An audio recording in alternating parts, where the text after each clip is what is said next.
Station होते हैं, किसी पोलिंग स्टेशन में आप आगे होते हैं, किसी में पीछे होते हैं, किसी के नताए जाना होता है, लेकिन अब टीपी 217 और ये बड़ी कामयाबी है। जी सर, मैं यही कहना चाह रहा था, बड़ा सेटबैक है जी, बिल्कुल नईम के लिए बड़ा ये बहुत बड़ा सेटबैक है जी।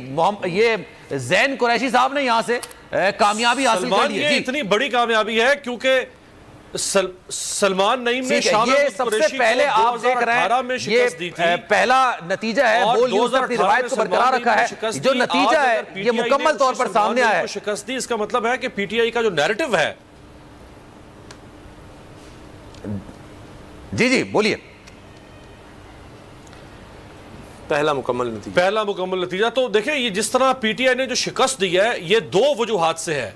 एक तो ये कि इमरान खान साहब का जो नैरेटिव है, इसका मतलब है लोगों ने उस नैरेटिव को बाय किया। दूसरा, ये जो मौजूदा हुकूमत है पीटीएम की, इस हुकूमत ने लोगों को डिसअपॉइंट किया। इस हुकूमत के फाशिज्म की वजह से ये हुकूमत एक्सपोज हो गई। इस हुकूमत ने समझा कि शायद हमें कभी जवाल नहीं आएगा। राना सनाउल्लाह एक फाशिस्ट लॉ मिनिस्टर के तौर पर सामने आए। शहबाज शरीफ खामोश बैठे हुए हैं, बिलावल भुट्टो सरदारी खामोश बैठे हुए हैं। फंडामेंटल राइट्स को वायलेट किया जा रहा है, ह्यूमन राइट्स की वायलेशन हो रही है, रस्सागिरी हो रही है पंजाब के अंदर, मुखालिफिन को जिस तरह से सप्रेस किया जा रहा है। इतनी अंधेर नगरी पुलिस की तरफ से हमने कभी नहीं देखी जितनी इन 3.5-3.5 महीनों में देखी। सबकी जबानें सिली हुई हैं शहबाज शरीफ और उनके इत्तेहादियों की, और ये इन सब तरह की शटअप कॉल होगी अगर इनको शिकस्त होती है। तो मैं समझता हूं ये बहुत बड़ी कामयाबी है। अभी हमारी स्क्रीन पर चल रहा था 13, मेरा ख्याल इसको करेक्ट करना चाहिए। अगर पीटीआई 12 सीटें हासिल करती है तो वो चीफ मिनिस्टर की तरफ जा सकती है, क्योंकि एक सीट जो है वो पीएमएलएन की और कम हो गई है, उनका एक वोट कम हो गया है। सो अब पीटीआई को 12 चाहिए सरे 10। लेकिन मजीद अगर कुछ और भी जो इस लोगों ने इस्तीफे दिए हुए हैं, खैर अब तो शायद उनके इस्तीफों की जरूरत ही नहीं पड़ेगी जो हालात बन गए। बल्कि वो जो जलील शरकपुरी साहब भी पछता रहे होंगे। हाँ, वो जलील शरकपुरी भी पछता रहे होंगे कि यार मैं 7,000 इस्तीफा दे दिया है। लेकिन मेरा ख्याल है वक्त पर दे दिया कि उन्होंने कर दी। हाँ, मैं तहरीक इंसाफ के साथ अब आ रहा हूँ।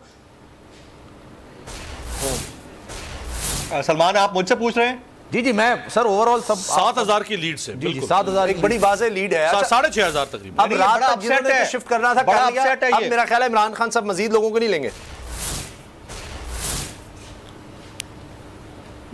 बड़ा अपसेट है इस वक्त पाकिस्तान तहरीक इंसाफ के कैंप के अंदर जो है जश्न मनाया जा रहा है। अच्छा, और यही बात हो रही थी, जो मेजर जो स्टेक होल्डर हो रही थी उनमें था, उनसे राब्ते में हूं। जी उसामा भाई कुछ कह रहे हैं आप? जी उसामा, आप कुछ कह रहे हैं? अच्छा, थोड़ा डिले है तो मैं जरा जैसे से वक्त गुजर रहा है।